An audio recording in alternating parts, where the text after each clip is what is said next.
Halo, selamat siang Bapak Ibu dan teman-teman semuanya, para sahabat Buddhist Fellowship Indonesia. Selamat siang, apa kabar? Salam sehat dan salam sejahtera buat kita semuanya. Saya Leni, Presiden dari Buddhist Fellowship Indonesia, mengucapkan selamat datang dan selamat bergabung di channel YouTube Live-nya Buddhist Fellowship Indonesia. Sebelum kita mendengarkan sharing dari tamu spesial kita, ya, tadi barusan kita ada melihat satu buah video, yaitu video tentang pintu belajar. Pintu belajar dan Buddhist Fellowship Indonesia didirikan oleh founder kami, Ibu Lilian Halim, dan saat ini pintu belajar telah memberikan beasiswa kepada kurang lebih 500 anak-anak Indonesia dari kalangan prasejahtera, mulai dari tingkat PAUD, sekolah dasar, sekolah menengah, tingkat universitas di S1, S2, maupun S3. Dan saat ini sudah ada puluhan anak-anak asuh pintu belajar yang telah lulus sarjana dan saat ini sudah bekerja di masyarakat dan sudah bisa memperbaiki kesejahteraan keluarga mereka. Terima kasih kepada ibu-ibu Buddhist Fellowship Indonesia, founder kami, Ibu Lilian Halim, dan para donatur lainnya atas support kepada pintu belajar selama ini. Ya, kepada Bapak, Ibu, dan teman-teman semuanya, para sahabat Buddhist Fellowship Indonesia yang tergerak hatinya untuk mensupport program charity dari Buddhist Fellowship Indonesia, Pintu Belajar, nanti bisa menghubungi sekretariat untuk informasi lebih lanjut.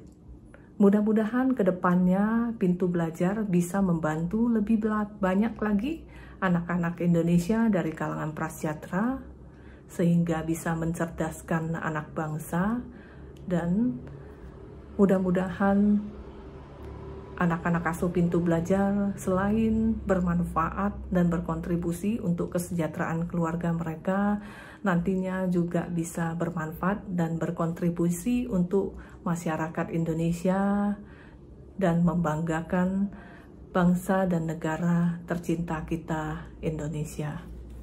Sebelum masuk ke sesi sharing, marilah kita semuanya meluangkan waktu sejenak untuk berdoa sebagai ucapan puji syukur kita kepada Tuhan Yang Maha Esa dan Sang Tiratana, karena saat ini kita masih dapat berkumpul dalam keadaan sehat, walaupun secara virtual. Kita dapat berkumpul di siang hari yang berbahagia ini untuk nanti kita sama-sama belajar pengetahuan dari narasumber kita. Marilah kita berdoa sesuai dengan agama dan keyakinan kita masing-masing. Namo tassa bhagavato arahato sama sambuddhassa. Namo tassa bhagavato arahato sama sambuddhassa. Namo tassa bhagavato arahato sama sambuddhassa. Marilah kita lanjutkan dengan membacakan dan merenungkan core value dari Buddhist Fellowship Indonesia, supaya nilai-nilai tersebut dapat kita praktekkan dan amalkan dalam kehidupan kita sehari-hari. Sebagai Kalayanamita Buddhist Fellowship Indonesia, kami bertekad untuk menjalankan nilai-nilai berikut. 1. Respek, penuh hormat kepada Sang Tiratana, mereka yang lebih tua, guru, teman sedama, dan semua makhluk hidup demi tercapainya hubungan yang sehat dan harmonis. 2. Joyful effort, penuh semangat sukacita di dalam mencapai kesejahteraan dan keseimbangan antara fisik dan mental, keluarga dan ekonomi, interpersonal dan spiritual. 3. Integrity, menjalani hidup sesuai prinsip dan nilai-nilai kebenaran, baik melalui pikiran, ucapan, maupun perbuatan. Service, tidak mementingkan diri sendiri, melayani dengan tulus ikhlas dan sepenuh hati, demi kebahagiaan dan kesejahteraan semua makhluk. 5. Compassion, mengembangkan kebajikan dan welas asih terhadap sesama di dalam menjalani kehidupan yang tidak merugikan siapapun. 6.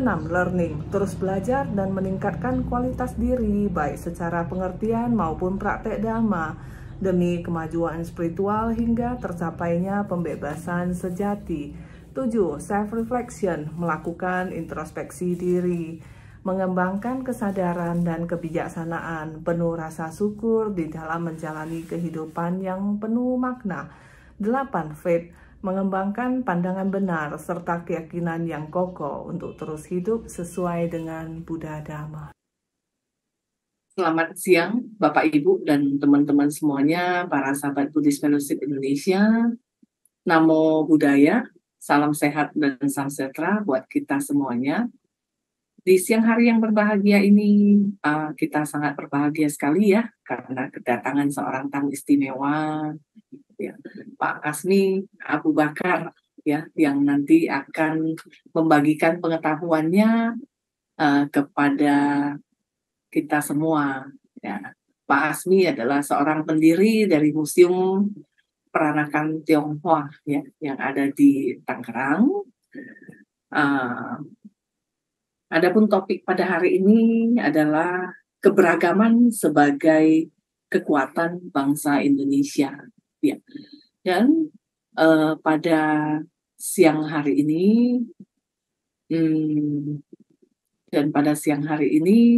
Pak Asmi Abu Bakar sudah hadir. Kita sapa terlebih dahulu. Ya, selamat siang Pak Asmi. Selamat siang Ibu Leni, Namo Buddhaya. Namo Buddhaya, Pak. Apa kabar Pak? Baik sekali, semangat ini hari ini.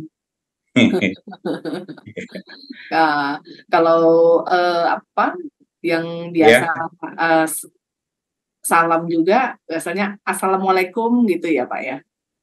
Iya. Ya sama saja, maknanya itu kan agar semua makhluk hidup berbahagia juga kan? Iya, benar. Oke. Bapak Ibu dan teman-teman semuanya, baiklah, saya akan membacakan sedikit riwayat singkat dari Pak Asmi Abu Bakar ya. Beliau adalah pendiri Museum Pustaka Peranakan Tionghoa, dan kemudian beliau juga adalah Dewan Pakar Pimpinan Pusat Perhimpunan Indonesia Tionghoa atau INTI ya Pak ya. Kemudian beliau juga merupakan Dewan Pakar Pimpinan Pusat Paguyuban Sosial Marga Tionghoa Indonesia, dan merupakan Ketua Kehormatan Perkumpulan Sosial Bun Hien Tong yang didirikan 1876 di Semarang, Jawa Tengah. Dan beliau juga merupakan Sekjen Komite Mahasiswa Pemuda Aceh se-Nusantara. Dan beliau juga merupakan pendiri Forum Silaturahmi Pemuda Betawi dan juru runding Perdamaian Aceh ya pada tahun 1999 sampai 2004. Dan pada tahun ini beliau menerima rekor dunia muri ya Pak ya? Iya Ibu. Oke. Baiklah Bapak Ibu dan teman-teman semuanya ya. Kita pasti sudah sangat ingin mendengarkan ya cerita-cerita dari Pak Asmi Abu Bakar ya mengenai keberagaman sebagai kekuatan bangsa Indonesia.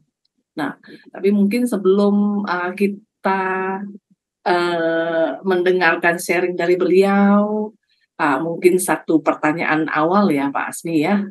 Ya. Nah, mungkin Pak Asmi bisa menceritakan tentang sejarah asal-muasal dari Museum Pustaka Peranakan Tionghoa. Kenapa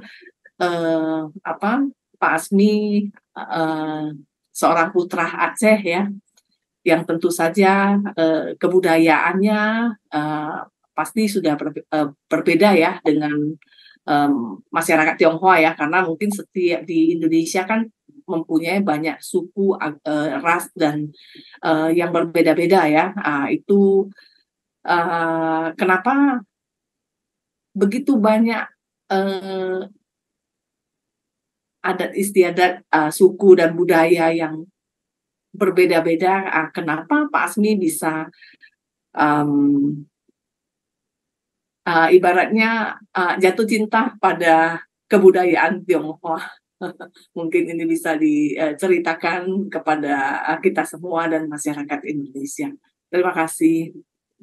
Ya, ya Bu Leni, barangkali saya harus menyampaikan latar belakang berdirinya Museum Pustaka Peranakan Tionghoa secara singkat ya. Memang tak kenal maka tak sayang, kan kira-kira begitu. Museum ini saya dirikan pada tahun 2011 Bu Leni. Ya.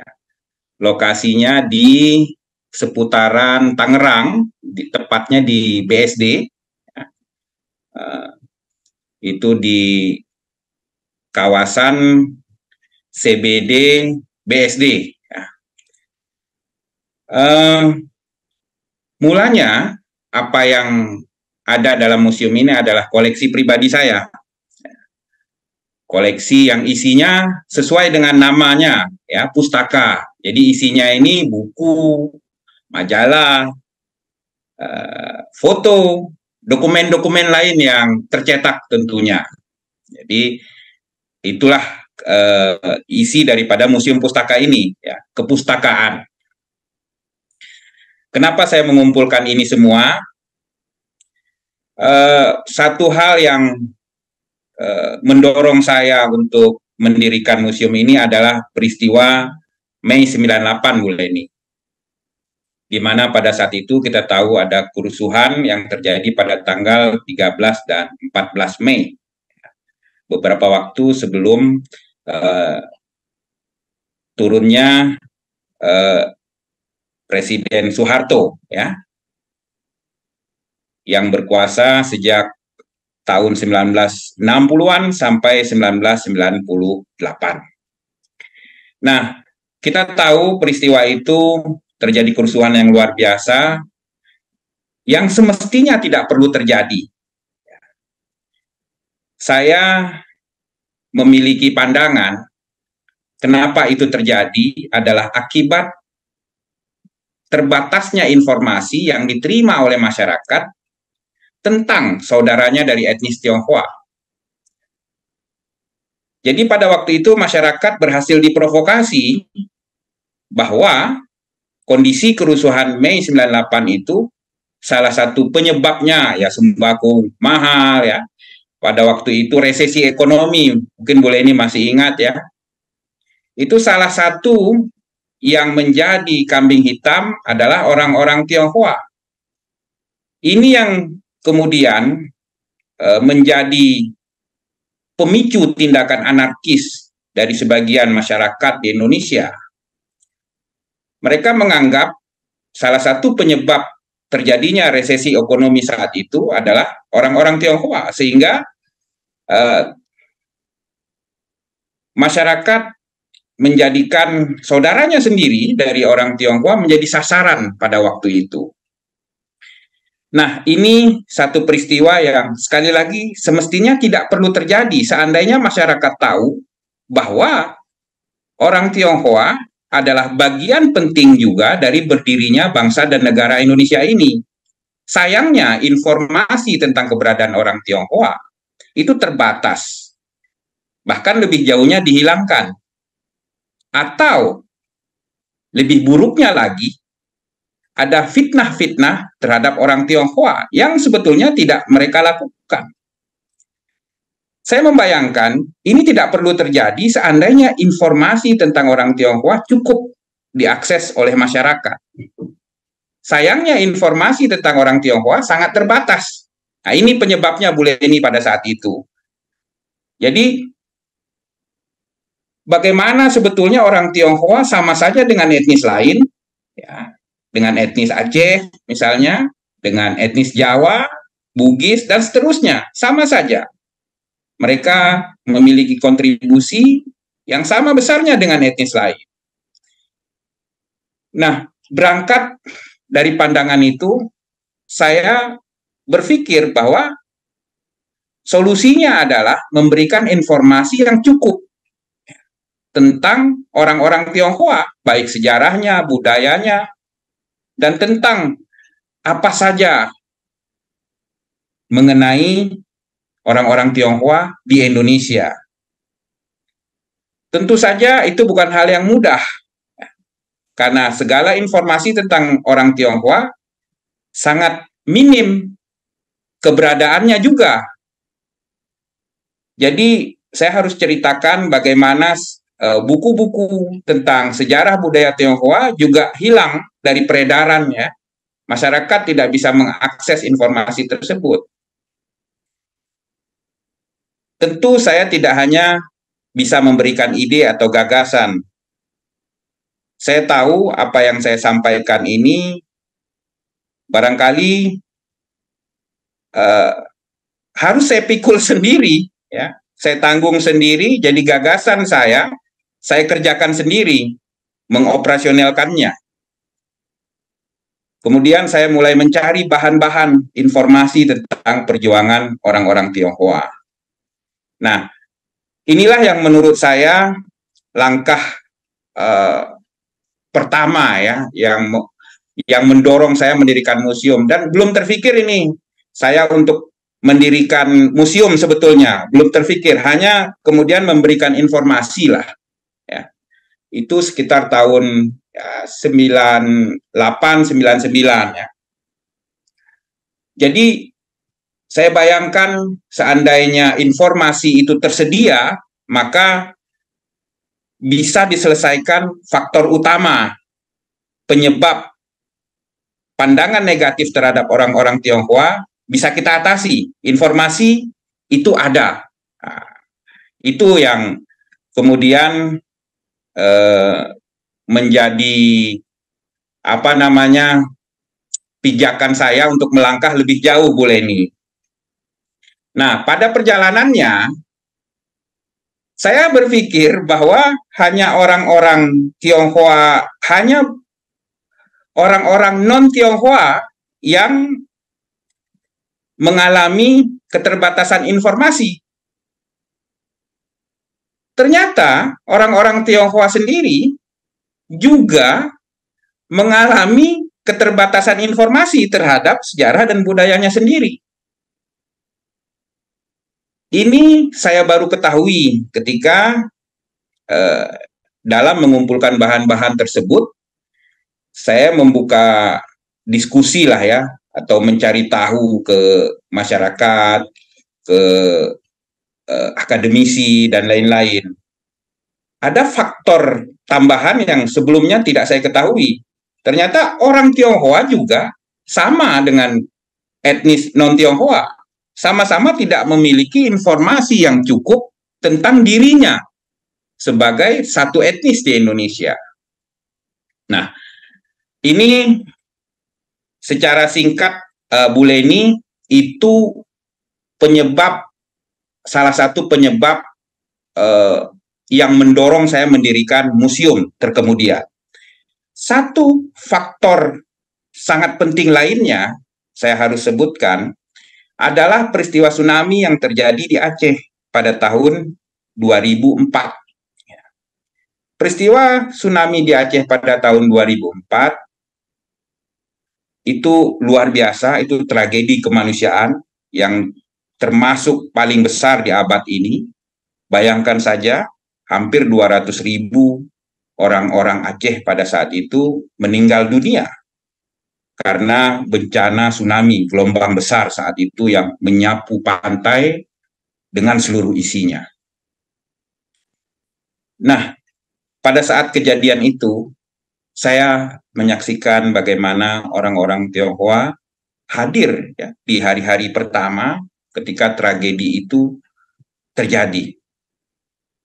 Mereka melakukan banyak hal di Aceh. Ini sungguh kemudian membuat saya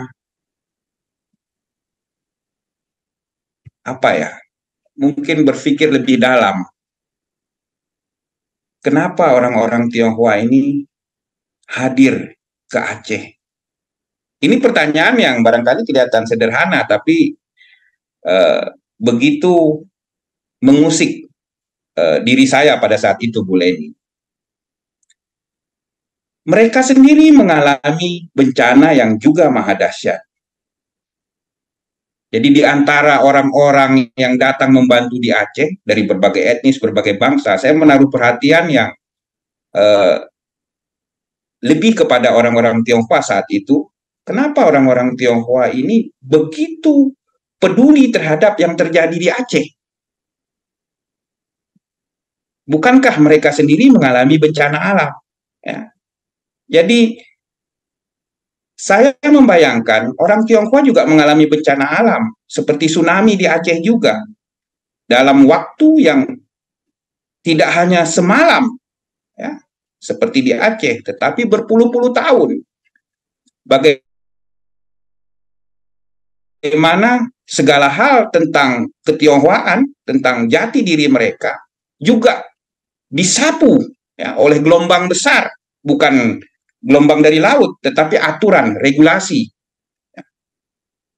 Mereka kehilangan jati dirinya. Bahkan juga sangat banyak yang meninggal dunia akibat daripada diskriminasi yang luar biasa terjadi semenjak masa Orde Baru. Tidak hanya nyawa, tetapi juga identitas dirinya. Nah, ini yang kemudian sangat mempengaruhi saya untuk mencetuskan berdirinya Museum Pustaka Peranakan Tionghoa pada akhirnya terwujud di 2011. 2011 saya baru bisa mewujudkan impian saya mendirikan Museum Pustaka Peranakan Tionghoa. Semua koleksi saya yang ada saya tempatkan di satu lokasi, ya, dengan maksud membuka akses kepada masyarakat luas, bahkan kepada orang Tionghoa sendiri, bahwa orang-orang Tionghoa sama saja dengan etnis lainnya. Mereka selama ini menjadi korban dari minimnya informasi, terbatasnya informasi, bahkan fitnah yang luar biasa terhadap mereka. Saat ini koleksi museum kita sudah hampir mencapai 40.000 koleksi. Dan tidak hanya diakses oleh masyarakat di Indonesia, tetapi juga dari berbagai negara berusaha mengakses informasi yang kita kumpulkan. Saya tidak menduga bahwa ternyata apa yang saya kumpulkan ini adalah salah satu kekayaan, ya, khazanah bagi bangsa Indonesia yang barangkali semua pihak abai, ya, bahwa ini adalah harta karun. Banyak yang saya pikir ini koleksi biasa-biasa saja, tetapi ternyata cuma ada di Museum Pustaka Peranakan Tionghoa menurut para peneliti. Mereka tidak bisa dapatkan di tempat manapun kecuali di Museum Pustaka Peranakan Tionghoa. Nah, barangkali secara singkat, Bu Leni, itu latar belakang berdirinya Museum Pustaka Peranakan Tionghoa. Demikian, Bu Leni. Ya, terima kasih Pak Asmi atas sharingnya, ya. Sungguh mulia sekali, ya, latar belakang dan motivasi yang memotivasi untuk pendirian dari Museum Pustaka Peranakan Tionghoa. Ya. Mungkin yang seperti Pak Asmi katakan bahwa saya termasuk ini, ya, keturunan Tionghoa Indonesia yang tinggal dan lahir dan berwarga negara Indonesia, ya. Nah, mungkin banyak sekali juga orang-orang Tionghoa yang ada di Indonesia, mungkin yang seperti yang Pak Asmi katakan juga kekurangan informasi atas mungkin sejarah-sejarah dan banyak yang mungkin kita tidak ketahui, ya. Ya, Pak. Adapun topik kita pada hari ini ya, Pak Asmi, akan Iya. keberagaman sebagai kekuatan bangsa Indonesia. Nah, kenapa Pak Asmi bisa mengatakan bahwa keberagaman ini adalah suatu bentuk kekuatan untuk bangsa Indonesia? Nah, Pak Asmi mungkin bisa menjelaskan nih, supaya kita semua dan masyarakat Indonesia bisa lebih memahami dan mungkin lebih memahami makna daripada Bhinneka Tunggal Ika itu sendiri. Terima kasih. Ya, bangsa kita ini sungguh merupakan satu anugerah dari pencipta yang sangat luar biasa. Kita terdiri dari beragam etnis, beragam budaya tentunya. Tinggal di berbagai pulau yang berbeda-beda. Seringkali perbedaan di antara kita ini menjadi alasan untuk membuat jarak, untuk mengatakan bahwa ini saya, itu kamu. Kita lupa bahwa keberagaman perbedaan ini adalah anugerah dari pencipta. Sesungguhnya tidak ada antara aku dan kamu. Yang ada itu kita. Bangsa Indonesia adalah satu bangsa yang juga terwujud karena keberagaman. Ikatan dari berbagai perbedaan. Kita disatukan oleh semangat kemerdekaan. Semangat perjuangan menghadapi penjajahan pada masa yang lampau. Kita tahu bahwa persatuan kita yang membawa kita menuju kemerdekaan bangsa Indonesia. Sekali lagi, keberagaman itu harusnya menjadi anugerah, bukan ancaman, bukan pemisah, bukan menjadi sekat di antara kita semua. Sebagai bangsa, saya yang orang Aceh itu sudah dipersaudarakan dengan orang-orang Tionghoa, orang Jawa, orang Madura, dipersaudarakan, dipersatukan. Seharusnya lebih jauh dari itu terbentuk rasa saling menyayangi, solidaritas yang kuat. Inilah yang barangkali Bu Leni, saya memaknai keberagaman ini sebagai satu kekuatan, bukan kelemahan. Justru ini yang mendorong kita mampu melepaskan diri dari penjajahan dan kemudian mengikat diri dalam ikatan satu bangsa, bangsa Indonesia. Itu bukan kelemahan sama sekali. Tentu saja keberagaman ini harus dirawat. Nah, ini yang barangkali kita sering abai. Kita seringkali berbicara Bhinneka Tunggal Ika, merajut kebinekaan, mudah mengucapkannya. Tapi bagaimana mengimplementasikannya? Ini kita sering tergagap. Ya. Kita memang terkadang pintar omong, tetapi lemah dalam menyikapi sesuatu hal. Nah, ini yang barangkali harus kita lakukan, Bu Leni. Ya. Sehingga keberagaman ini menjadi kekuatan. Jadi tidak hanya pada ucapan, tetapi pada tindakan. Mungkin seperti itu saya menjelaskannya. Ya, terima kasih Pak Asmi atas sharingnya ya. Sangat membuka pengetahuan dan cakrawala kita yang tentang kebudayaan Tionghoa yang ada di Indonesia.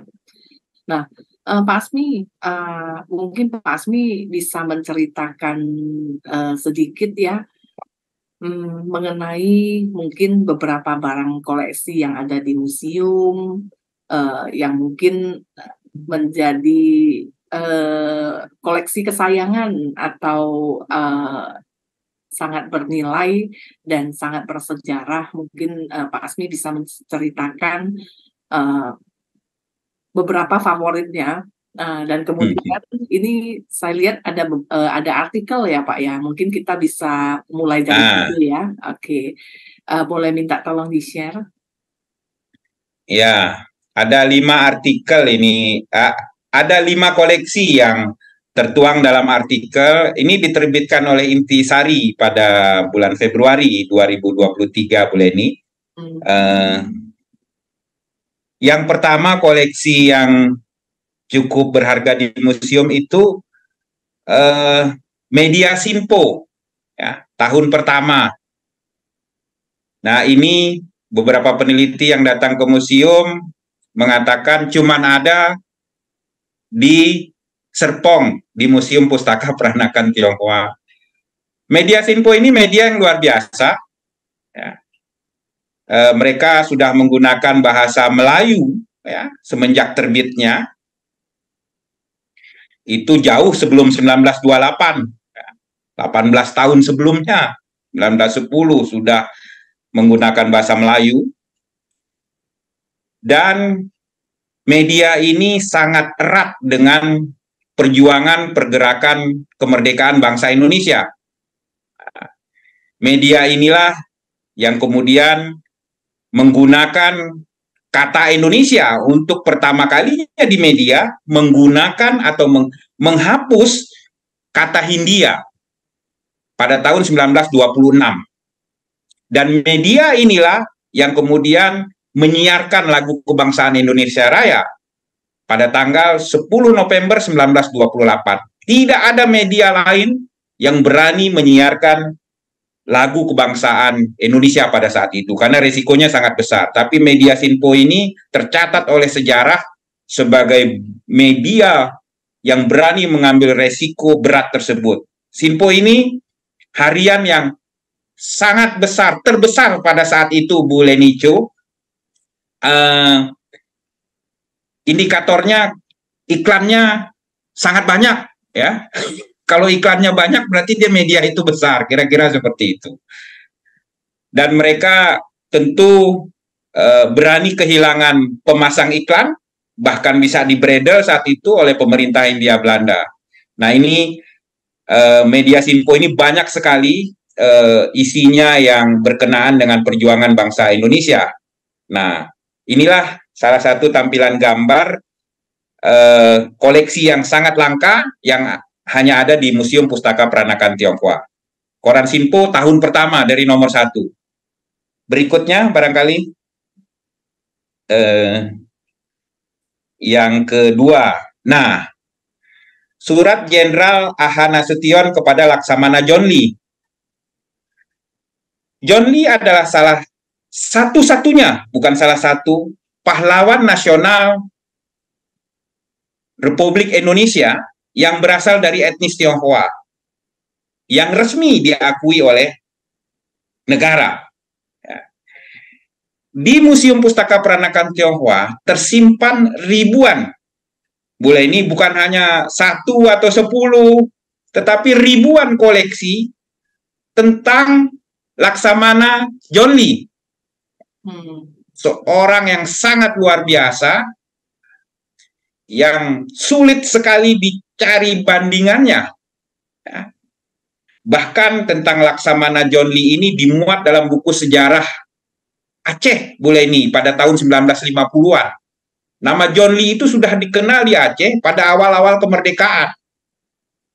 Jauh sebelum dia menjadi pahlawan nasional.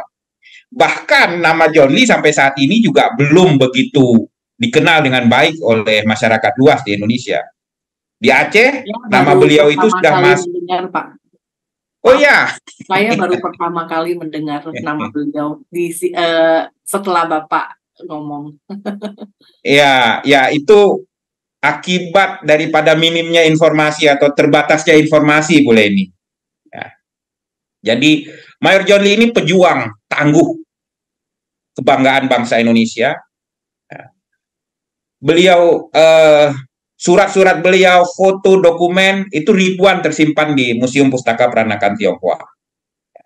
Nah, salah satu yang berharga dari koleksi tentang Laksamana ini adalah surat dari Jenderal Ahana Sution. Ya. Jadi beliau meminta kepada John Lee untuk menuliskan kisahnya dalam era revolusi. Ya. Perjuangan beliau dalam era revolusi itu menjadi satu-satunya bahan bagi Jenderal Ahana Sution dalam bukunya yang sangat legendaris ya seputar kemerdekaan Indonesia. Ya, yang menceritakan bagaimana pada masa revolusi John Lee menghidupi republik ini.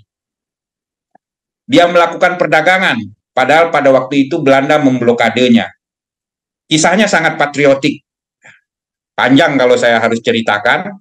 Jadi saya selesaikan sampai situ dulu lah. Ini hanya untuk menjelaskan koleksi-koleksi penting di museum. Ya. Yang ketiga, nah, ini sebelumnya, maaf. Yang ketiga, biografi Presiden Republik Indonesia yang pertama, Bung Karno. Itu ditulis pada tahun 1930-an oleh seseorang yang bernama Im Yang Chu. Karya ini menarik sekali karena inilah biografi pertama Bung Karno.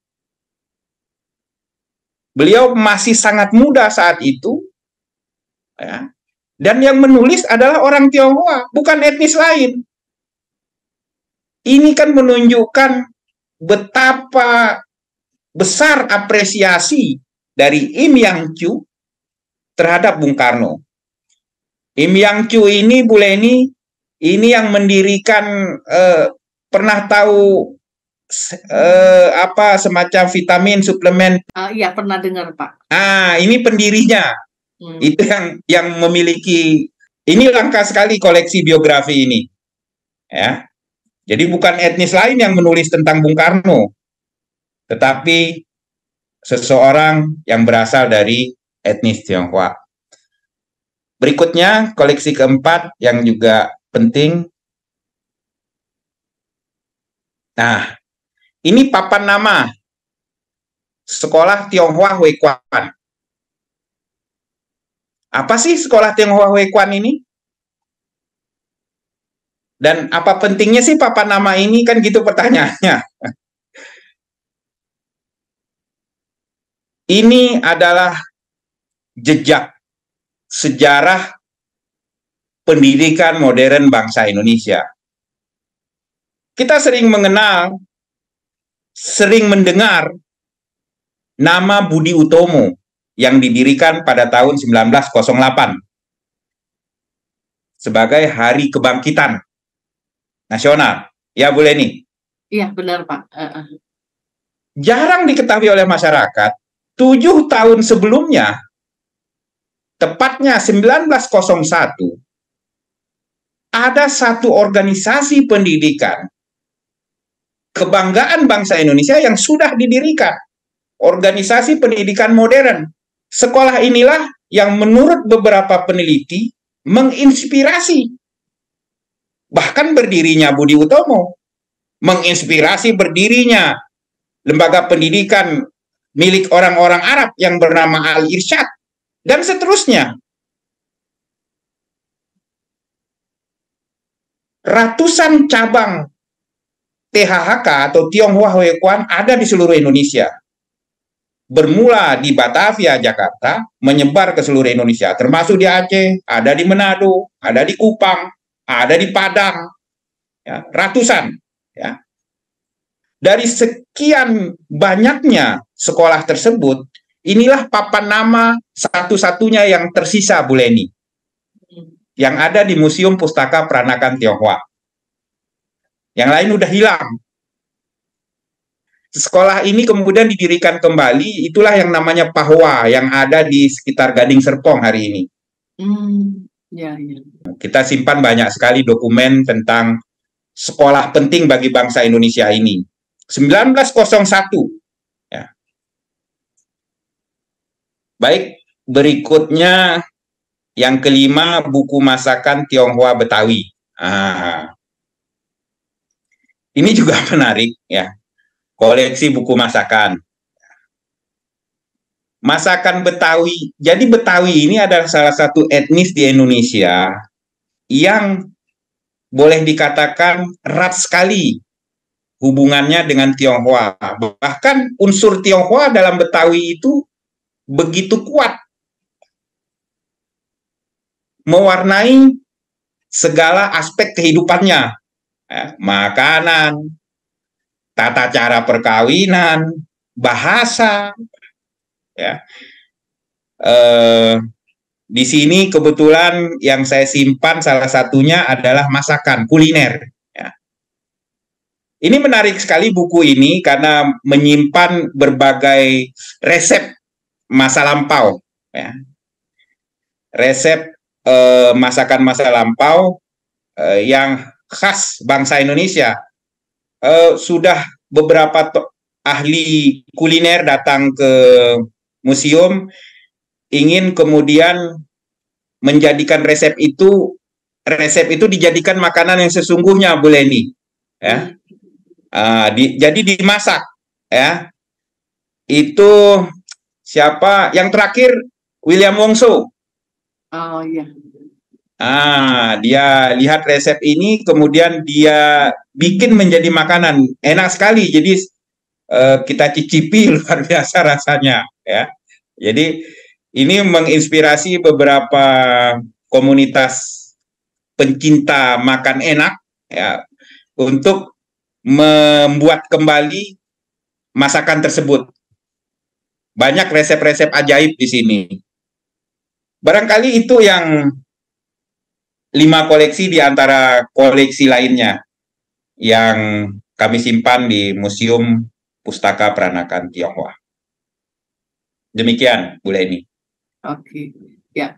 Terima kasih Pak Asmi atas sharingnya.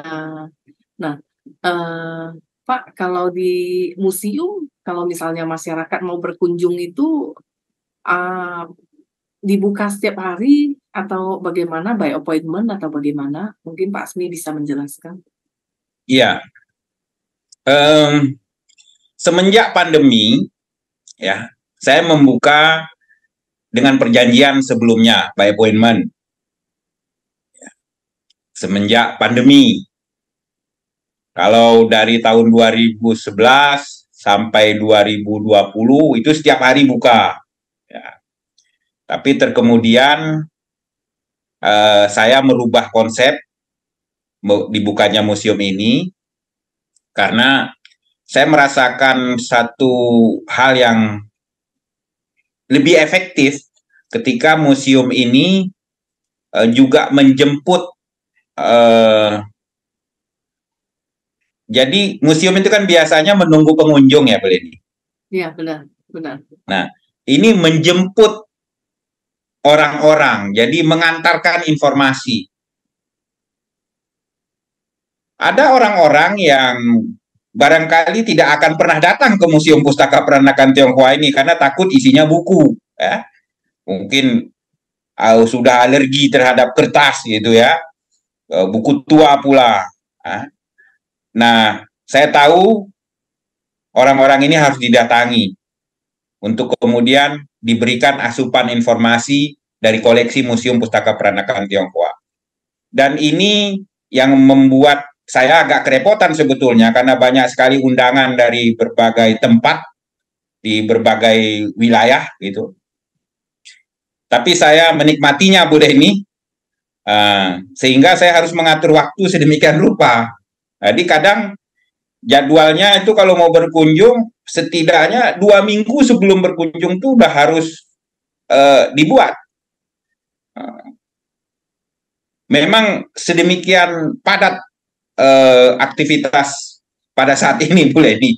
Ya. Begitu. Oke, terima kasih Pak Asmi atas penjelasannya. Ya, Pak Asmi. Nah, kalau untuk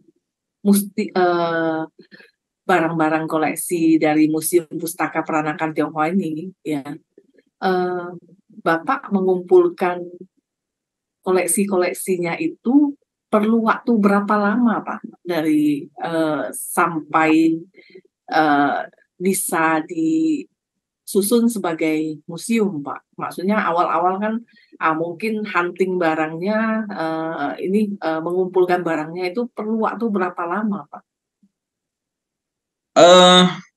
Relatif 11 tahun berarti dari mulai mengumpulkan sampai berdirinya museum, dan sampai hari ini pun masih mengumpulkan, Bu Leni.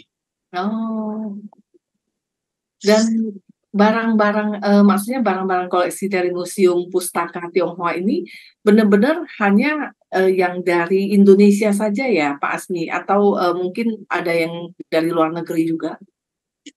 Beberapa koleksi saya dapatkan dari luar negeri. Karena koleksi tersebut, jadi koleksi dari Museum Pustaka Peranakan Tionghoa ini pada suatu masa, Bu Leni, ini banyak sekali barang-barang terlarang. Ya. Jadi orang-orang tua kita itu tidak berani menyimpan koleksi ini karena harus berurusan dengan aparat. Kalau kita ke bandara nih, ya, kalau kita bawa buku tentang Tionghoa, itu disita, Bu Leni. Pada zaman Orde Baru. Okay. Dan kalau kita berani simpan di rumah, ketahuan banyak sekali cerita kesaksian berurusan dengan pihak aparat. Karena ada pelarangan. Seperti itu, sehingga mengumpulkannya ini bukan hal yang mudah juga. Kan orang nggak berani simpan. Ya. Nah, ada orang-orang yang kemudian membawanya ke luar negeri. Nah, sehingga saya bisa mendapatkannya, ya ada melalui toko online ya dari luar. Ada juga kebetulan saya diundang ke beberapa tempat, sehingga saya bisa mendapatkan koleksi tersebut di luar negeri. Seperti itu. Ya. Oke. Nah, benda-benda zaman dahulu ya, maksudnya yang dikoleksi di Museum Pustaka Peranakan Tionghoa ya, butuh perawatan khusus nggak, Pak Asmi? Maksudnya mungkin kalau buku-buku yang sudah tua, yang mungkin kita bukanya juga harus perlahan kalau takut sobek gitu. Terus benda-benda purbakala gitu ya, itu butuh perawatan khusus nggak, Pak, supaya itu tidak rusak dalam waktu beberapa tahun ke depan? Terima kasih. Ya, itu satu tantangan yang paling besar bagi kami di Museum Pustaka Peranakan Tionghoa. Jadi setelah kita berhasil mendapatkan koleksi, selain kemudian menyampaikan isi daripada koleksi tersebut kepada masyarakat luas, juga merawat koleksi tersebut. Negeri kita ini juga tidak begitu bersahabat dengan kertas, ya, dengan koleksi-koleksi kertas, ya tropis lah, ya. Belum lagi yang namanya apa itu serangga yang kecil-kecil itu, yang musuhnya buku itu, ya kan, rayap misalnya, ada apa orang Betawi bilang itu kayak sesek, ya, yang memakan kertas itu memang membutuhkan ekstra perjuangan ekstra, Bu Leni. Hanya saja memang kami memiliki keterbatasan dalam merawat ini, ya. Jadi kita fokus dalam mengumpulkan, semestinya harus yang terjaga gitu ya. Jadi nggak boleh kepanasan, nggak boleh terlalu lembab gitu kan. Jadi suhunya pun harus diatur. Nah, ya pada saat ini kita dengan keterbatasan yang ada, ya rajin-rajinlah membuka-buka koleksi, ya melihat belakang lemari tempat penyimpanan, jangan-jangan udah naik rayap di sana, ya kan? Jangan ada kecoa ikut-ikutan menjadi koleksi, ya. Apalagi hal-hal lain gitu ya. Misalnya masuknya berbagai serangga yang bisa membuat koleksi kita rusak. Jadi yang Ibu Leni tanyakan itu memang tantangan terbesar ya. Setelah bisa menyimpan, bagaimana merawatnya? Aha, ini dia. Mungkin bisa ini Pak, maksudnya apa mungkin bisa di kerjasama dengan museum yang Museum Indonesia mungkin dalam tata cara perawatannya. Ya, oh ya, Bu Leni, museum ini menolak bantuan dari siapapun. Oh, Ya, jadi kalau kerjasama juga kan ujung-ujungnya pasti bantuan itu. Jadi saya memang semenjak mendirikan ini 2011 sampai hari ini itu menolak bantuan dari siapapun. Begitu Bu Leni. oh, iya, iya, iya. Apalagi orang-orang Tionghoa itu nggak boleh bantu. Iya, iya. Ya, masuknya pun kan museum gratis. Iya, iya. Oh, tidak beli tiket gitu ya, Pak? Nggak ada. Oke. Tuh. Ya.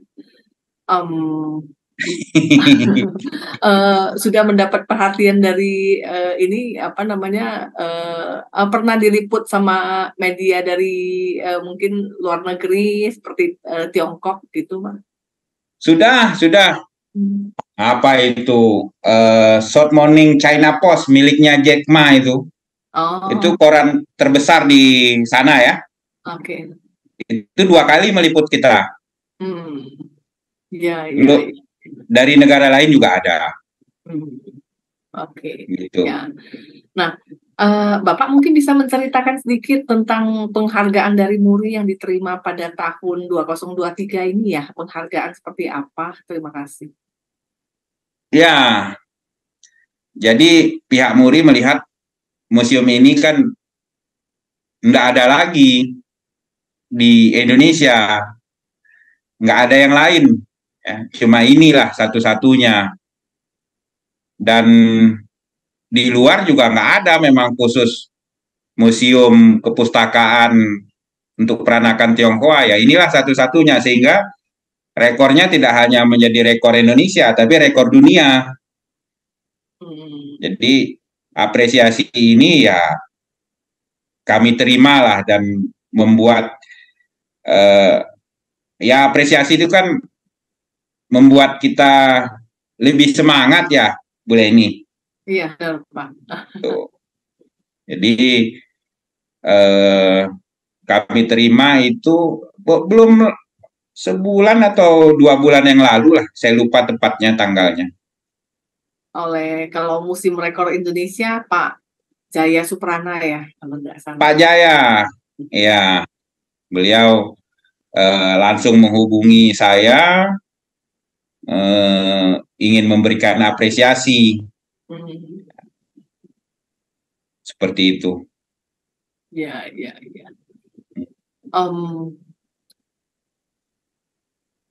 Mungkin dari koleksi-koleksi keseluruhan kan ada 40 ribuan ya Pak ya. Nah, ya.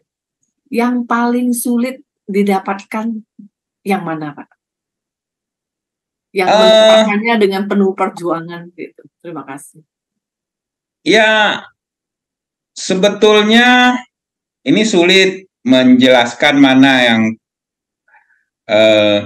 paling sulit ya. Karena gini, ada koleksi yang kemudian itu langka sekali, tapi saya mendapatkannya tidak sulit.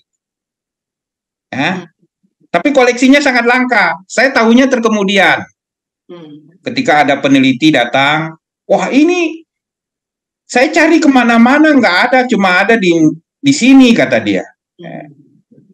Itu orang dari Prancis. Ada lagi yang datang dari Kanada begitu juga. Mereka peneliti tentang Tionghoa. Wah ini cuma ada di sini.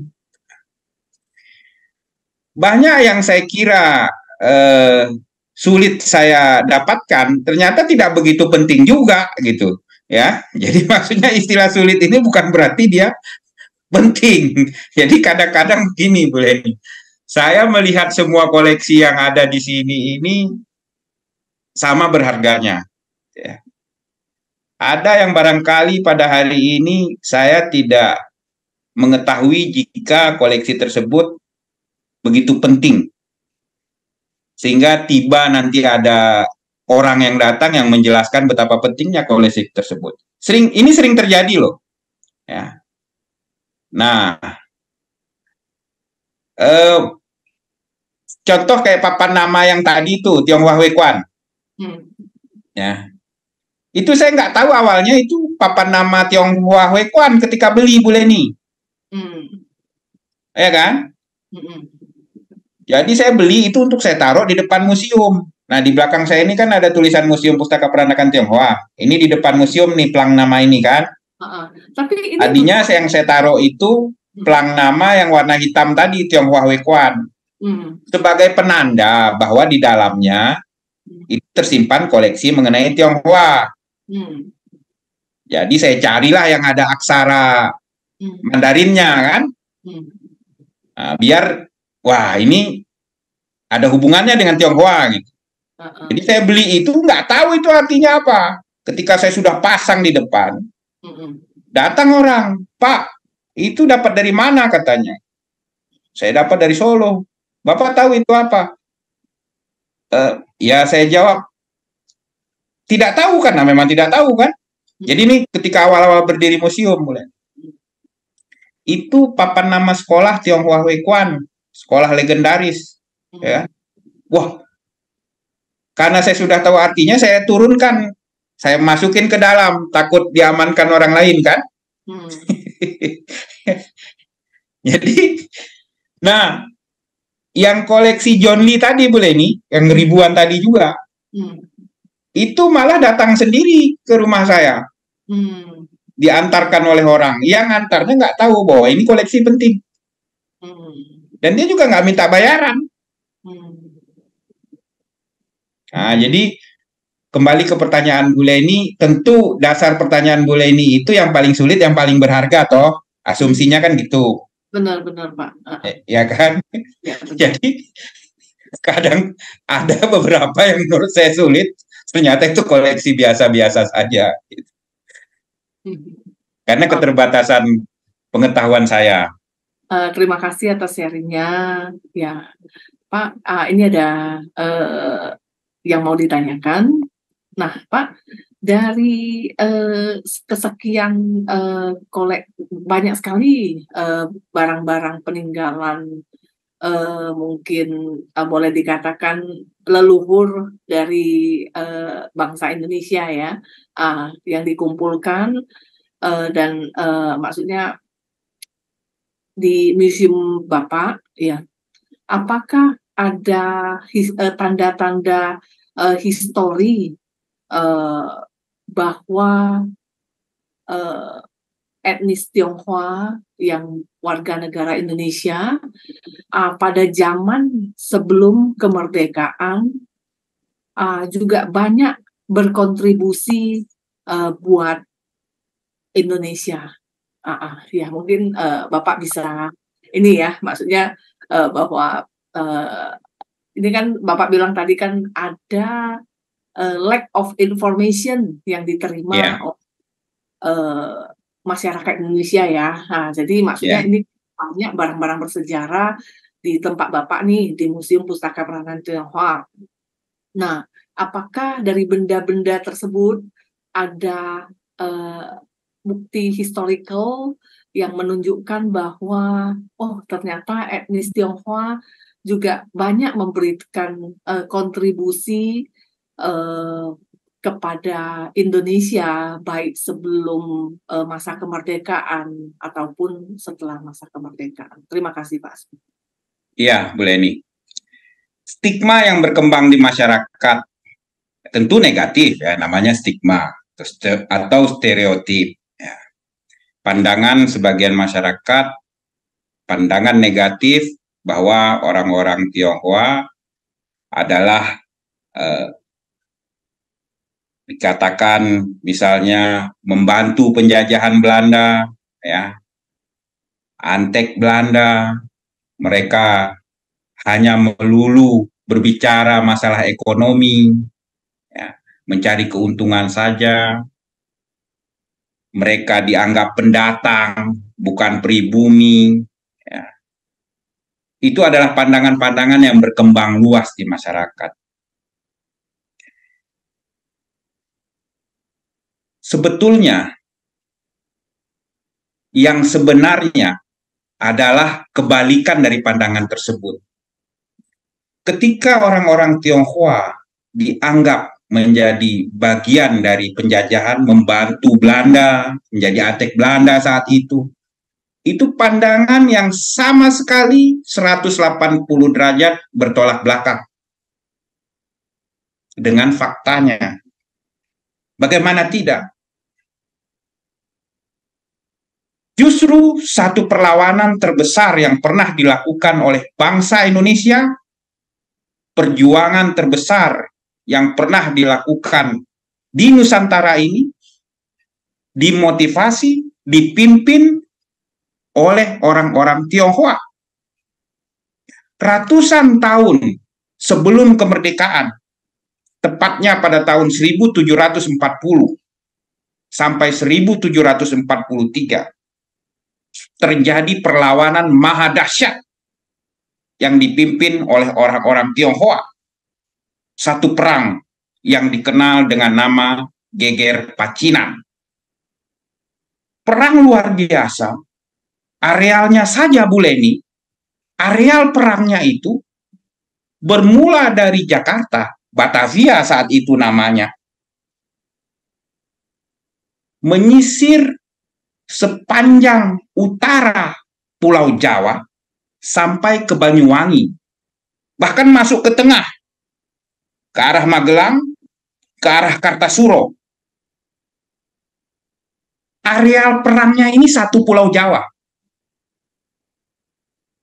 Ini perang koalisi antara orang-orang Tionghoa dengan Mataram saat itu melawan penjajah Belanda yang masih bernama Company VOC.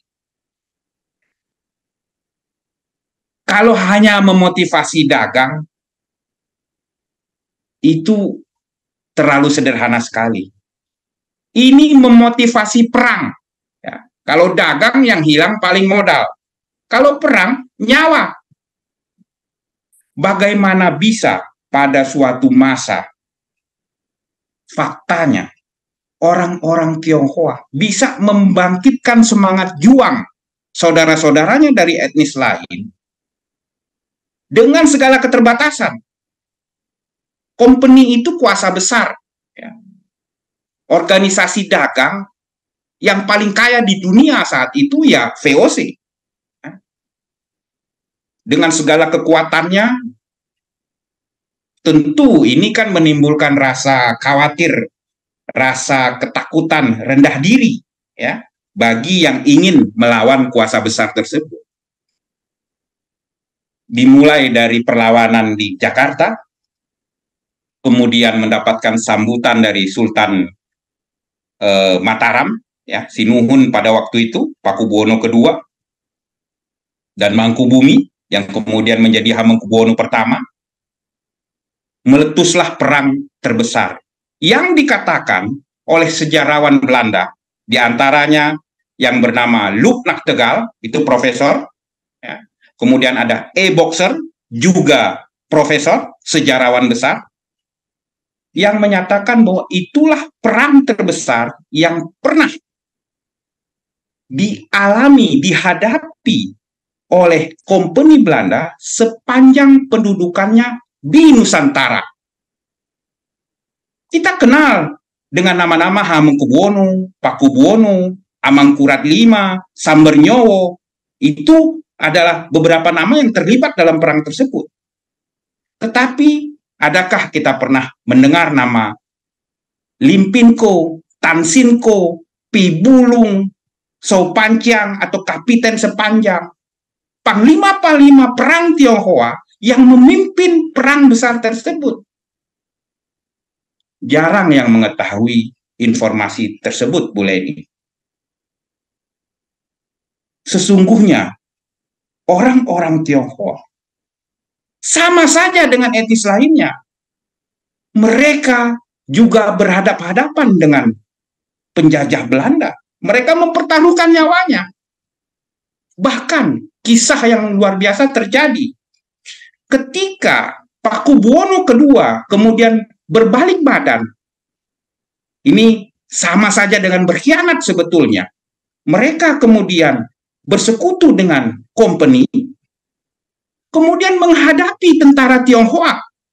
Pada waktu itu, tentara-tentara Tionghoa bersekutu dengan dari Pangeran Sambernyowo, ya, yang kemudian mendirikan Trah Mangkunegoro.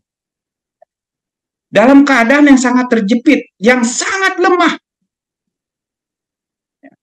Mungkin Bu Leni ingat perjanjian Giyanti ya, dalam sejarah itu ada perjanjian Giyanti di mana Mataram dibelah, ya. Satu Surakarta, kemudian Yogyakarta, pesisir itu diambil oleh Belanda, ya. Nah, pada saat itu dalam keadaan yang sangat lemah dengan segala perlawanan yang sudah dilakukan menahun, ya, yang menguras energi besar, dan kemudian sekutunya berkhianat, orang-orang Tionghoa pada saat itu tetap menyatakan perlawanan terhadap Kompeni Belanda. Jika saja mereka hanya menginginkan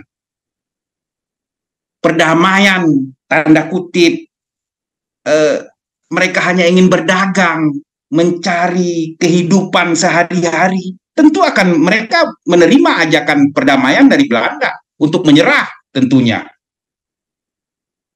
Tapi mereka tetap menyatakan perlawanan. Nah, ini didukung oleh Pangeran Sambernyowo, ya, sekutunya yang sangat luar biasa. Bahkan antara orang Tionghoa dengan Mataram yang tersisa saat itu, Pangeran Sambernyowo mengangkat satu sultan, Bu Leni, ya, namanya Sultan Kuning. Ya. Kenapa kuning? Karena Laskar Tionghoa ini namanya Laskar Kuning.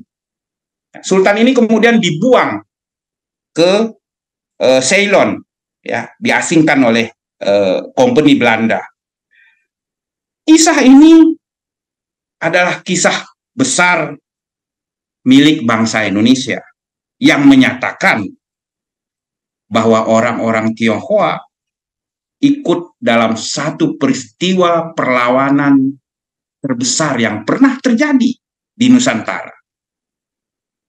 Demikian Bu Leni, kira-kira fakta sejarah yang diantaranya tentu dokumen ini kami simpan di Museum Pustaka Peranakan Tionghoa. Demikian Bu Leni. Ya, terima kasih atas informasinya, Pak Asmi, sangat menarik sekali ya. Pak Asmi, ini ada pertanyaan dari audiens ya, Pak Asmi. Ya. Apa yang menarik dari ajaran Tionghoa ini sehingga Bapak sebagai seorang Muslim bisa tertarik untuk mempelajarinya, dan apakah ada tantangan-tantangan yang dihadapi? Terima kasih.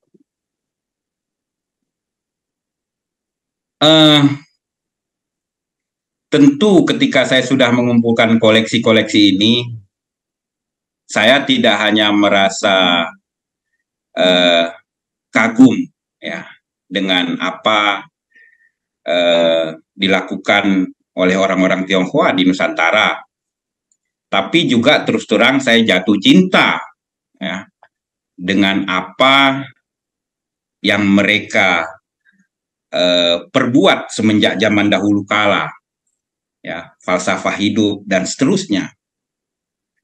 Ada tiga ajaran kuno orang-orang Tionghoa yang diamalkan yang membuat saya terkagum-kagum nih Bu Leni. Pertama, itu amalan untuk bidang pendidikan. Yang kedua, untuk bidang kesehatan. Yang ketiga, membuat jalan atau transportasi. Ini tiga amal kebajikan utama yang dilakukan oleh orang-orang Tionghoa sejak dahulu kala.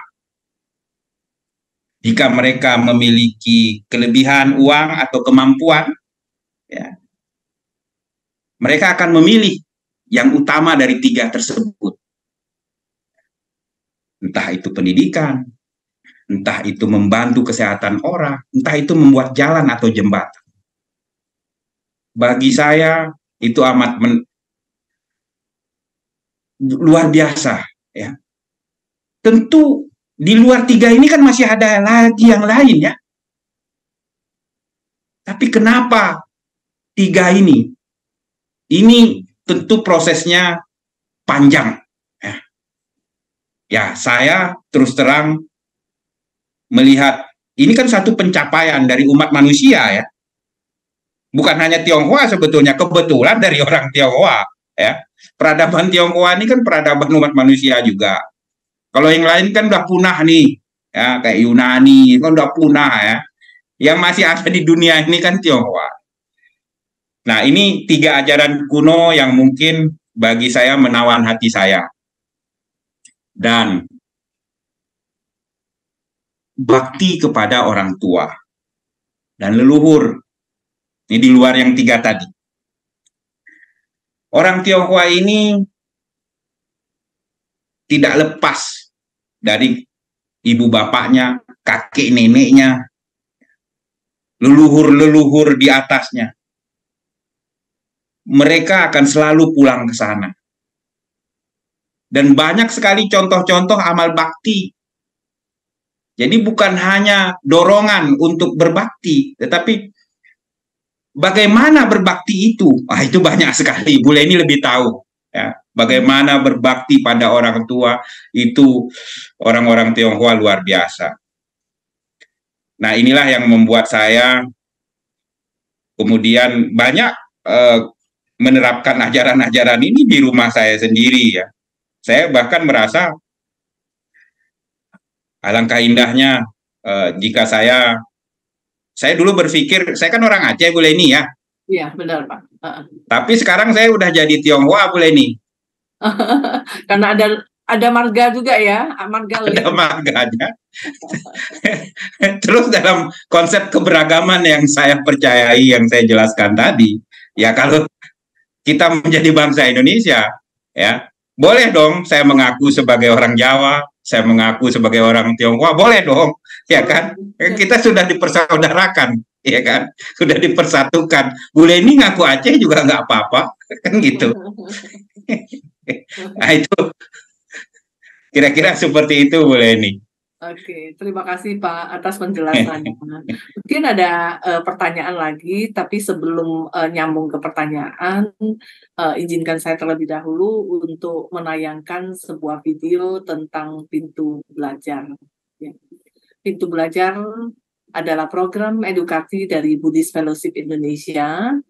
Pintu Belajar dan Buddhist Fellowship Indonesia didirikan oleh founder kami, Ibu Lilian Halim, dan saat ini Pintu Belajar telah memberikan beasiswa kepada kurang lebih ratusan anak-anak Indonesia dari kalangan prasejahtera, mulai dari tingkat PAUD, sekolah dasar, sekolah menengah, baik di universitas, strata 1, strata 2, dan strata 3. Baiklah, marilah kita tonton terlebih dahulu sebuah video dari Pintu Belajar yang menggambarkan tentang seorang anak asuh Pintu Belajar yang berada di Singkawang, Kalimantan Barat. Ya, marilah kita bersama-sama menyaksikan terlebih dahulu sebuah video dari Pintu Belajar.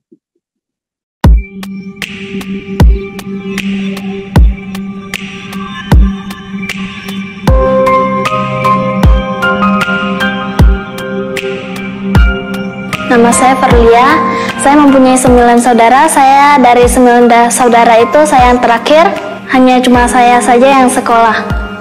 Di rumah saya punya satu kakak perempuan yang kerja menjaga toko sepatu, dan juga ada papa sama mama. Mama kerja di sawah, papa pergi masak ke tempat orang lain.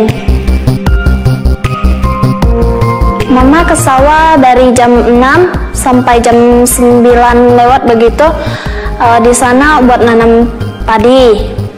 Itu yang kedua kalinya dari jam 2 lewat sampai jam 5. Mama pergi ke sana buat lihat airnya udah masuk ke sawah atau belum.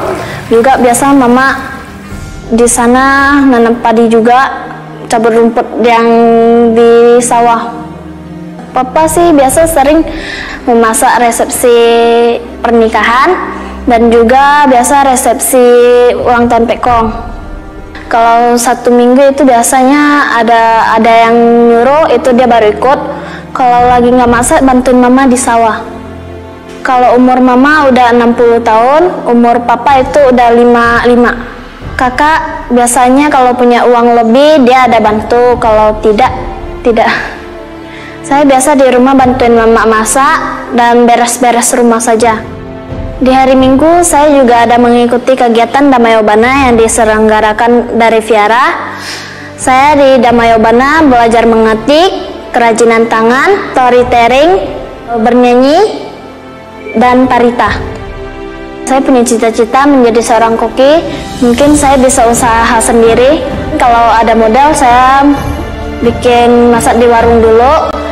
Kalau ada modal lebih baru ke restorannya. Fokus ke pekerjaan biar bisa bahagiain mama sama papa. Saya berterima kasih banyak kepada Pintu Belajar sudah membiayai dari sekolah saya bisa sampai di SD, mungkin bisa tamat SMK.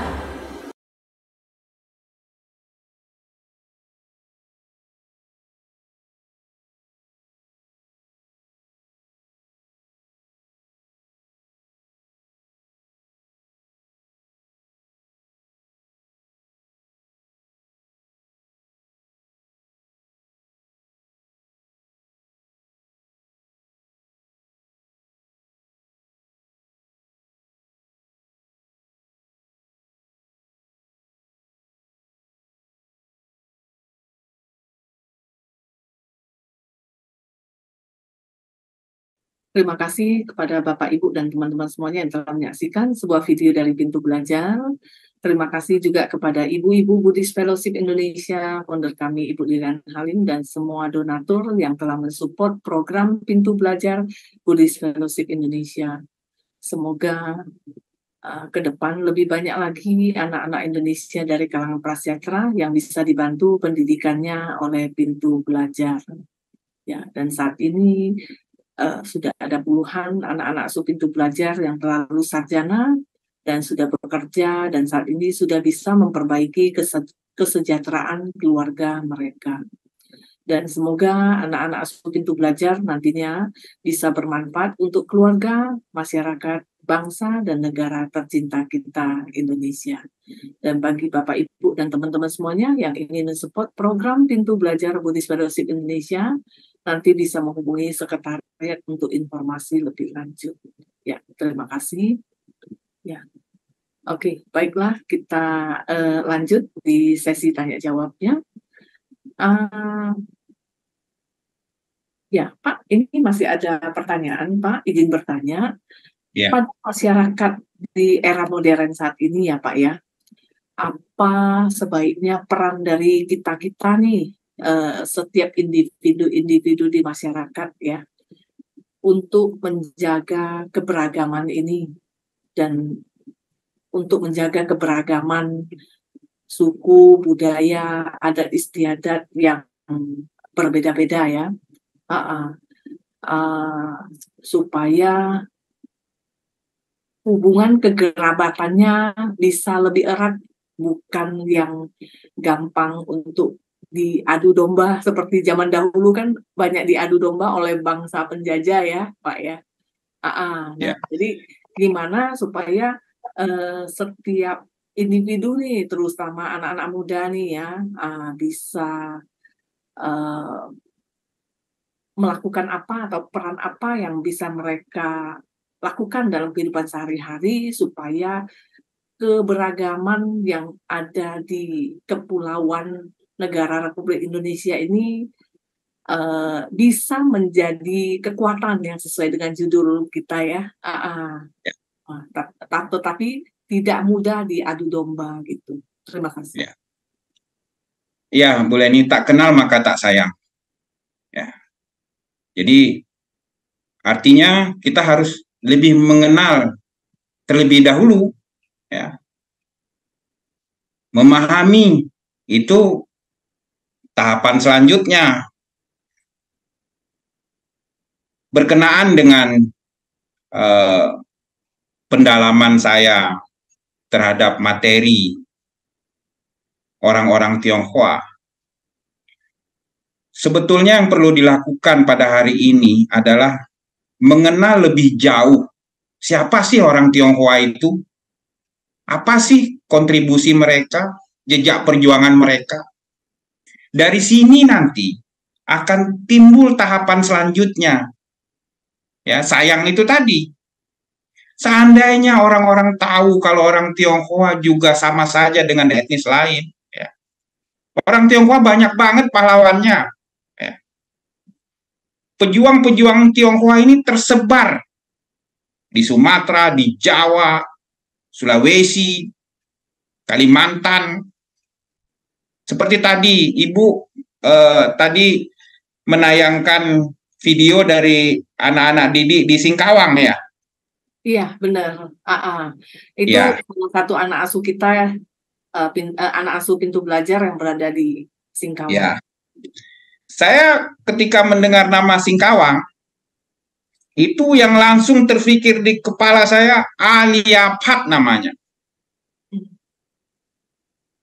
Alia Phat ini adalah panglima perang yang berasal dari Singkawang, memimpin perlawanan selama 2 tahun, mulai tahun 1914 sampai 1916. Mereka menolak membayar pajak kepada Belanda, sehingga Belanda marah besar, dan orang-orang Tionghoa di bawah pimpinan Alia Phat melawan dengan gagah berani kemarahan dari pihak Belanda. Belum lama ini kejadiannya, 1914 sampai 1916. Ya, beberapa puluh tahun sebelum kemerdekaan Republik Indonesia. Perang ini dikenal dengan istilah Perang Kenceng. Atau dalam bahasa Hakka, dialek Hakka, itu perang Samtiam, ya, 3 titik. Panglima perang Alia Phat berhasil ditangkap dan dihukum gantung. Bagi saya, informasi ini begitu penting untuk diketahui oleh masyarakat luas. Bahkan di Singkawang sendiri informasi ini barangkali terbatas. Beberapa kali saya diundang ke Kalbar, ke Pontianak, saya sampaikan ini, orang juga tidak mengerti. Ini orang Tionghoanya, jangankan etnis lain. Banyak kisah-kisah patriotik tentang orang-orang Tionghoa yang harus dipelajari. Tidak hanya oleh etnis lain, tapi orang Tionghoa sendiri. Agar jiwa kepatriotannya bertambah, keluar. Anak-anak kita, itu sudah saatnya diberikan informasi perjuangan, bahwa nenek kakeknya juga ikut berjuang melawan Belanda. Dan ketika etnis lain ini tahu, maka ujungnya itu akan tambah sayang, kagum terhadap siapa sebenarnya orang Tionghoa. Etnis lain sudah begitu banyak informasinya. Siapa yang nggak kenal Cut Nyak-din? Siapa yang nggak kenal Hasanuddin? Siapa yang nggak kenal Pattimura? Pernah dengar Lim Pin Ko, Cho Bo Sen, Lim Kun Hian? Nama-nama yang begitu asing. Tidak hanya bagi etnis lain, juga bagi orang Tionghoa. Nah, ini menjadi tantangan kita, Ibu. Pengetahuan, terutama pengetahuan perjuangan. Anak-anak kita tidak hanya melulu dengan ilmu-ilmu sosial, ilmu sains, atau religius. Tetapi semangat patriotik ini akan menambah kepercayaan diri mereka. Itu bagi kita orang Tionghoa. Saya menyebut kita karena saya sudah merasa Tionghoa, ya. Apalagi bagi etnis lain. Jadi kisah perjuangan Tionghoa ini, kisah perjuangan fisik, ada di setiap daerah, Bu Leni. Ada nama-nama yang bisa disebutkan di setiap daerah di seluruh Indonesia. Bagi saya, ini menjawab pertanyaan Bu Leni tadi, apa yang mesti dilakukan? Karena berkenaan dengan tema kita pada hari ini, ya, keberagaman itu menjadi kekuatan. Tentu, kenapa kita harus menyebut itu kekuatan? Kalau kita paham, ya. Kalau kita paham siapa diri kita, siapa identitas kita ini gimana. Nah, ini yang sampai saat ini menurut saya satu hal yang belum tuntas, ya, belum selesai. Ya. Tadi Bu Leni juga baru dengar itu nama Laksamana John Lee, ya kan? Benar, Pak. Nah, belum lagi yang lain. Itu lebih banyak lagi yang nggak tahu, Bu Leni. Ya. Nah, jadi bagi saya informasi itu sangat penting. Jadi apa yang mesti dilakukan? Ya, menggali informasi, terutama informasi perjuangan fisik. Bagaimana orang Tionghoa itu ikut berperang lawan Belanda, dengan Jepang, dengan sekutu. Jadi ada rasa kebanggaan. Tidak ada rasa rendah diri yang berlebihan, inferiority complex. Yang ada adalah luapan kepercayaan diri. Nah, begitu Bu Leni. Ya. Saya menjawab sesuai dengan latar belakang saya.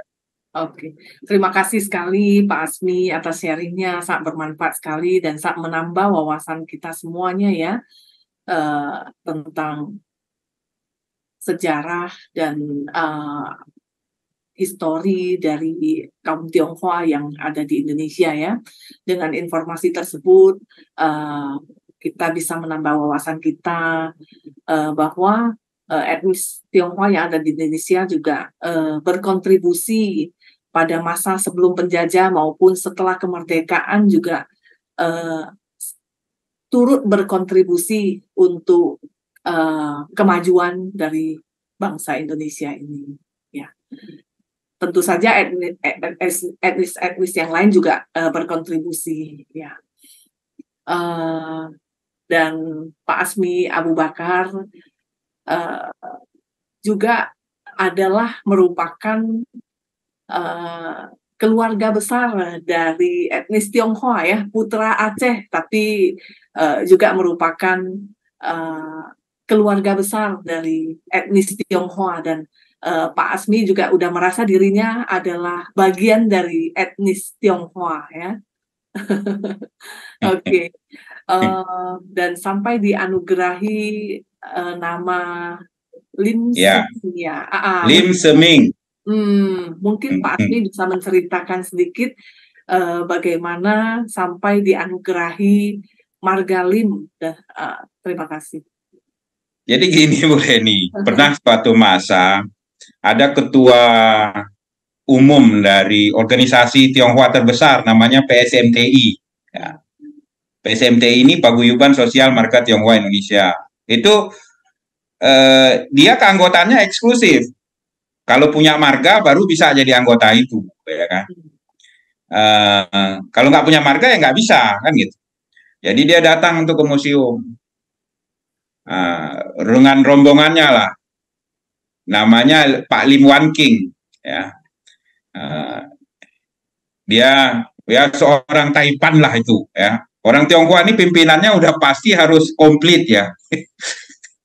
Dia harus komplit kekuatannya, ya. Jadi sakti mandraguna lah. Dia datang ke museum, dia bilang apa yang bisa saya bantu? Saya bilang nggak ada yang bisa Bapak bantu di sini, kecuali Bapak punya buku, boleh sumbang. Saya tahu beliau pasti nggak punya buku, ya kan. bingung dia, karena seperti saya katakan Mbak Ibu, saya kan menolak bantuan memang kan. Jadi lama lah dia keliling-keliling di museum. Nah, kemudian dia bertanya, apa yang bisa saya lakukan? Ya kan?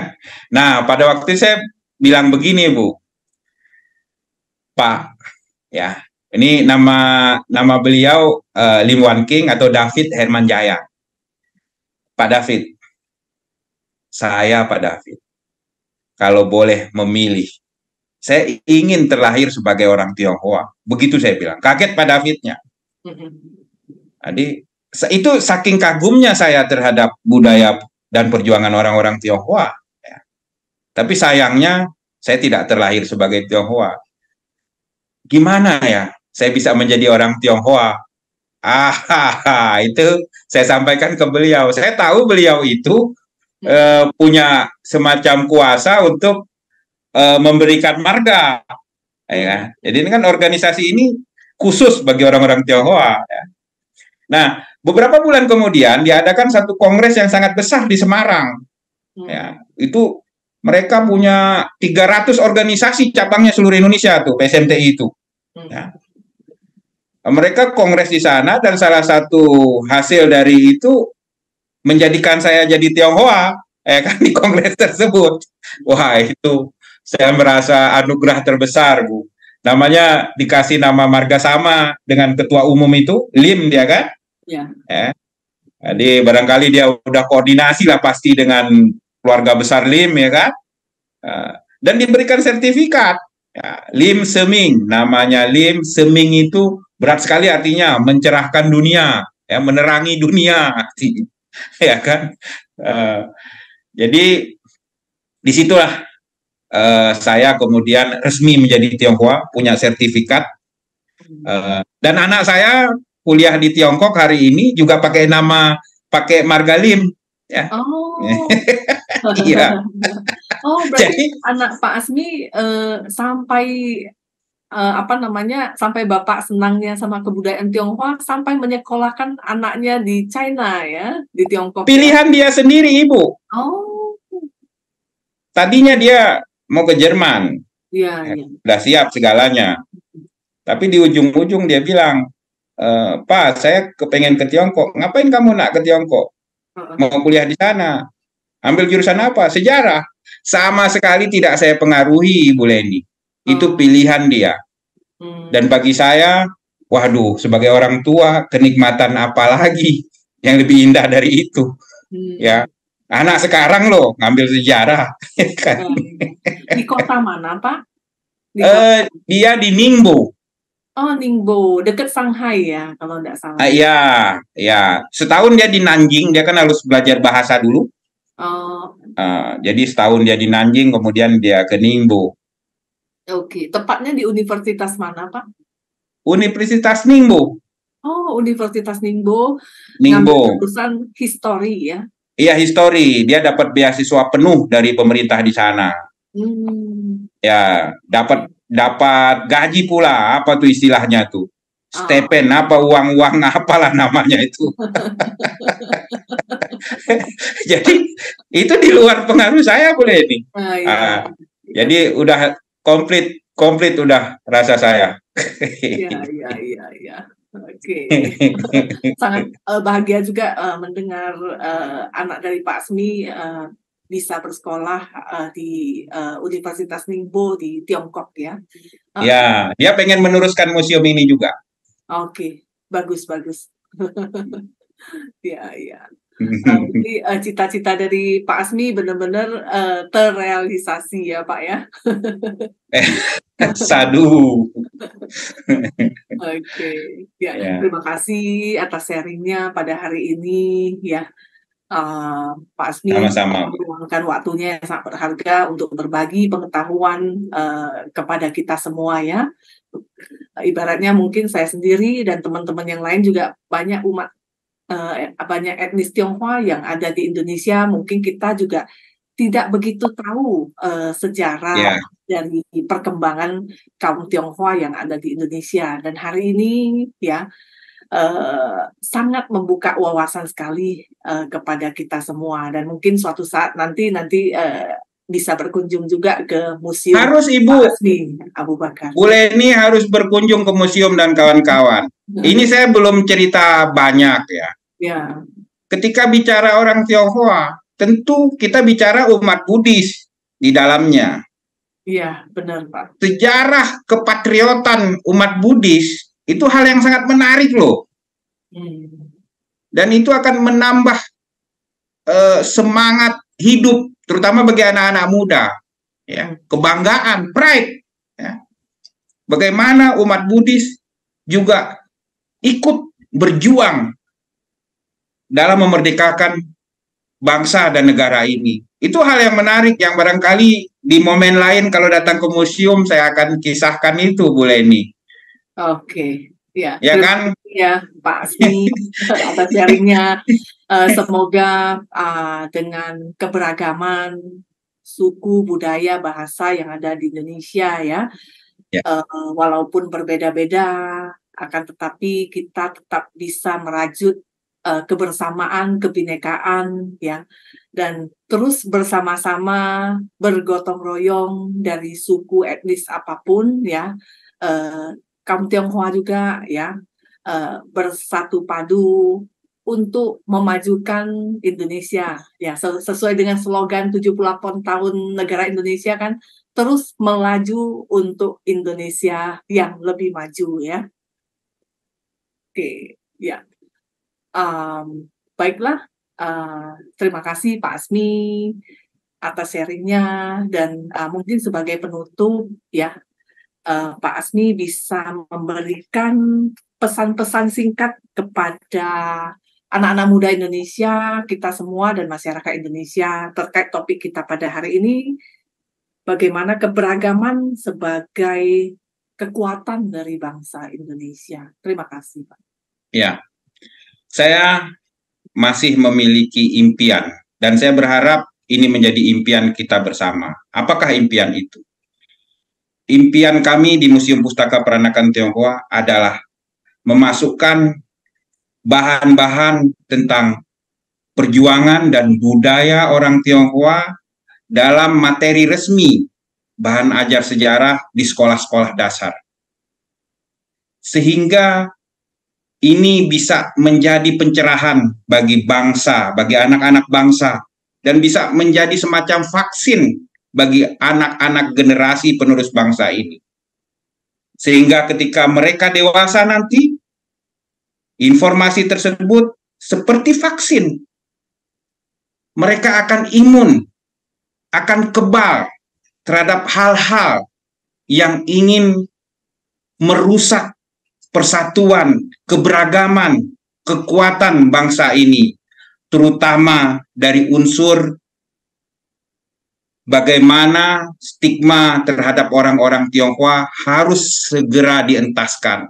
Saatnya bangsa ini berdiri sejajar.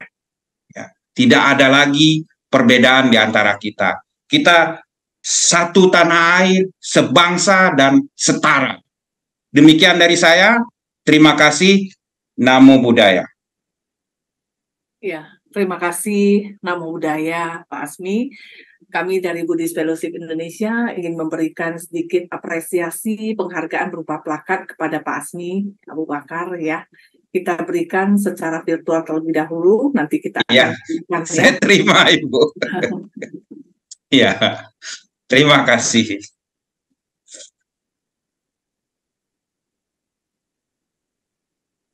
Satu lagi. Oke, ya. Terima kasih Pak Asmi atas sharingnya pada hari ini, sangat menambah wawasan sekali bagi kita semuanya dan seluruh masyarakat Indonesia. Ya, yang paling penting adalah walaupun kita berbeda-beda, berbeda bahasa, berbeda suku, budaya, akan tetapi kita tetap bersatu padu untuk tetap memajukan negara tercinta kita, Indonesia. Ya, Bhinneka Tunggal Ika, berbeda-beda tetapi kita tetap satu. Ya, oke. Baiklah, terima kasih Pak Asmi, terima kasih Bapak Ibu dan teman-teman semuanya. Sampai ketemu lagi di channel YouTube live-nya Buddhist Fellowship Indonesia di kesempatan berikutnya. Terima kasih semuanya. Bye-bye.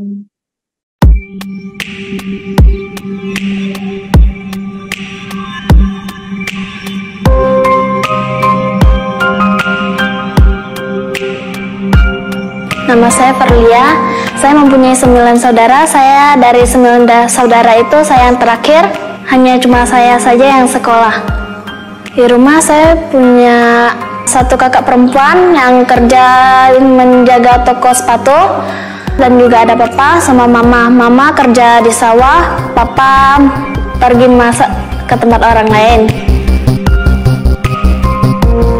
Mama ke sawah dari jam 6 sampai jam 9 lewat begitu. Di sana buat nanam padi. Itu yang kedua kalinya dari jam 2 lewat sampai jam 5. Mama pergi ke sana buat lihat airnya udah masuk ke sawah atau belum. Juga biasa mama di sana nanam padi juga, cabut rumput yang di sawah. Papa sih biasa sering memasak resepsi pernikahan dan juga biasa resepsi ulang tahun Pekong. Kalau 1 minggu itu biasanya ada yang nyuruh, itu dia baru ikut. Kalau lagi nggak masak, bantuin mama di sawah. Kalau umur mama udah 60 tahun, umur papa itu udah 55. Kakak biasanya kalau punya uang lebih dia ada bantu, kalau tidak. Saya biasa di rumah bantuin mama masak dan beres-beres rumah saja. Di hari Minggu saya juga ada mengikuti kegiatan Damayobana yang diselenggarakan dari Viara. Saya di Damayobana belajar mengetik, kerajinan tangan, storytelling, bernyanyi, dan parita. Saya punya cita-cita menjadi seorang koki. Mungkin saya bisa usaha sendiri. Kalau ada modal saya bikin masak di warung dulu. Kalau ada modal lebih baru ke restorannya. Fokus ke pekerjaan biar bisa bahagiain mama sama papa. Saya berterima kasih banyak kepada Pintu Belajar sudah membiayai dari sekolah saya bisa sampai di SD, mungkin bisa tamat SMK.